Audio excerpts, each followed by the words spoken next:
बात करते हैं जो वैदिक सभ्यता है, जो सिंधु सभ्यता है उसके पतन के बाद में वैदिक सभ्यता है वो शुरू हुई थी। तो जो वैदिक सभ्यता है इसके जो निर्माता माने जाते हैं वो आर्य लोग माने जाते हैं, यानी आर्य आए थे और उन्होंने वैदिक सभ्यता की शुरुआत की है। तो आर्य आए कहाँ से थे? तो एक व्यक्ति है विलियम जोन्स।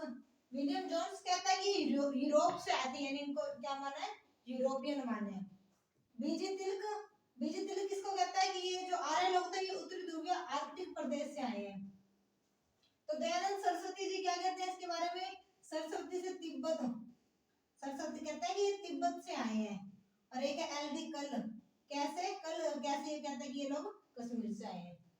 तो ये इनके आर्य के आगमन के मत थे, इनको ध्यान रखना। दोबारा देखते हैं।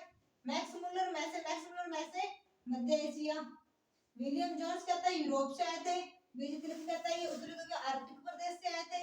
दयानंद सरस्वती ये कहता है कि ये तिब्बत से आए हैं। और एलडी कल क्या कहता है कि ये लोग कश्मीर से आए। कैसे कश्मीर। जो वैदिक सभ्यता उसकी शुरुआत है, इसका जो टाइम पीरियड है वो 1500 से 600 ईसा पूर्व माना जाता है।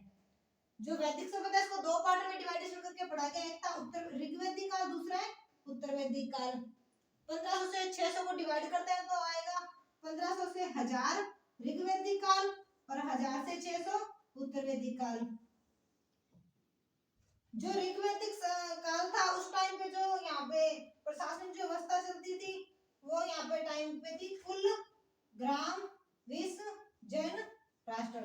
यानी कुल होता है परिवार, एक परिवार, फिर एक ग्राम, फिर उससे बनेगा विश्व, उसको जोड़ के बनता है उसका जो एक मुख्य होगा, उससे बनेगा जन और फिर राष्ट्र।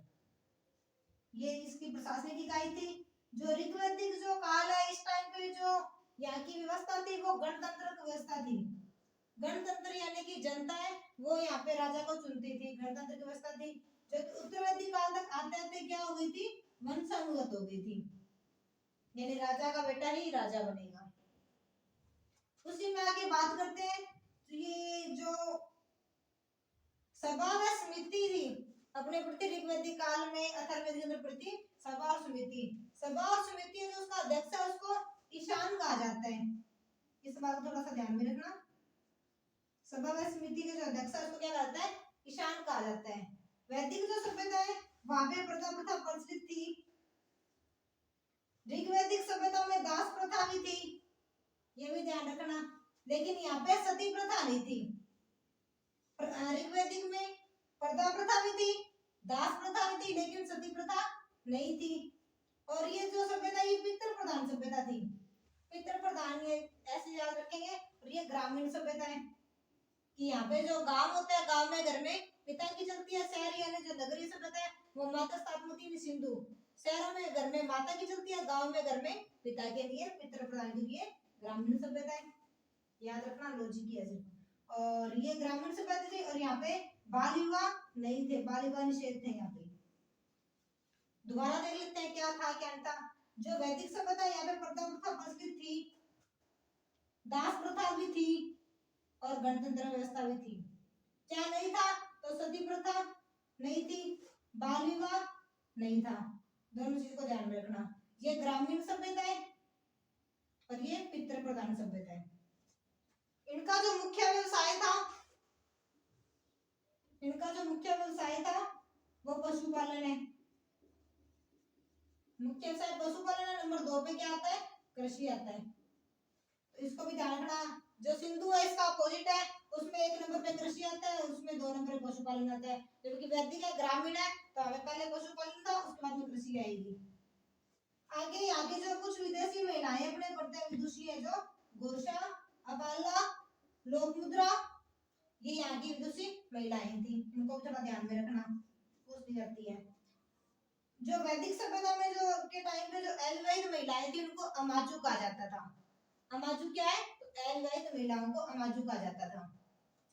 वैदिक सभ्यता के लोग 3 प्रकार के वस्त्रों का प्रयोग करते थे। जो पहला है वास, अधिवास और उष्णिश। ये 3 प्रकार के वस्त्र पहनते थे, वास, अधिवास और उष्णिश। इसी में आगे ध्यान रखना, एक जो नीवी था वो अंदर पहने जाने वाला वस्त्र था, जिसको क्या कहते थे? नीवी।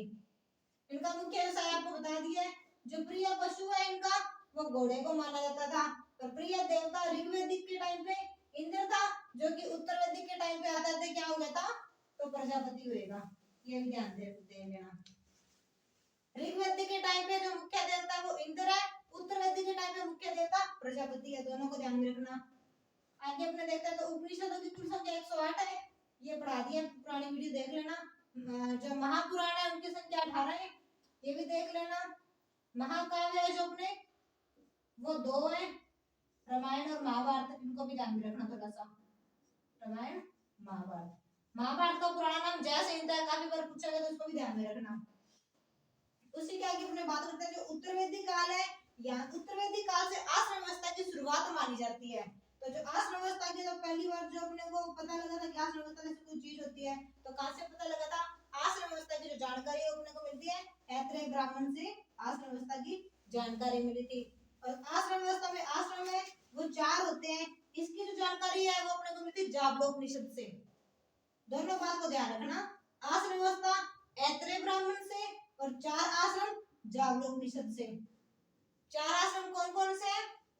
ब्रह्मचर्य, गृहस्थ, वानप्रस्थ और संन्यास। ब्रह्मचर्य 0 से 25, गृहस्थ 25 से 50, वानप्रस्थ 50 से 75 और संन्यास 75 से 100। यानी एवरेज जो एज मानी गई थी वो 100 मानी गई थी, इसलिए यहाँ तक डिवाइडेशन किया हुआ है। वैदिक जो सभ्यता है उसके अंदर जो गेहूं है उसको गोधूम कहा जाता था, जो है उसको यव कहा जाता था, व्यापारी है उसे पड़ी कहा जाता था। निष्कोष शतमान ये मुद्रा की इनकी इकाइयां थी, यानी सिक्के थे उस टाइम में चलने वाले। और उत्तरवेदी काल का प्रिय देवता प्रजापति को माना गया। उसी के बाद अपने आगे बात करते हैं तो 16 संस्कारों की भी जानकारी मिलती है अपने को वैदिक सभ्यता से ही। जो 16 संस्कार है उसकी जानकारी सबसे पहले कहां से मिलती है? वृहद अरण्यक उपनिषद से अपने को 16 संस्कारों की जानकारी मिली थी। 16 संस्कार कौन से है वो देख लेना। मैं बता देती हूँ, जो 16 संस्कार है उसमें से 3 ऐसे संस्कार हैं जो जन्म से पहले किए जाते हैं। बच्चे के जन्म से पहले किए जाने वाले कितने संस्कार हैं? तो 3 है। कौन कौन सा है? एक है गर्भाधान, एक है पुंसवन और एक है सीमांतोन्नयन। तीनों को ध्यान में रखना। और इसमें जो अंतिम संस्कार होता है वो होता है अंत्येष्टि। अंतिम क्या होता है? अंत्येष्टि होता है। तो ये अपनी वैदिक सभ्यता कंप्लीट होती है। इसके बाद अपने पढ़ेंगे आगे महाजनपद को।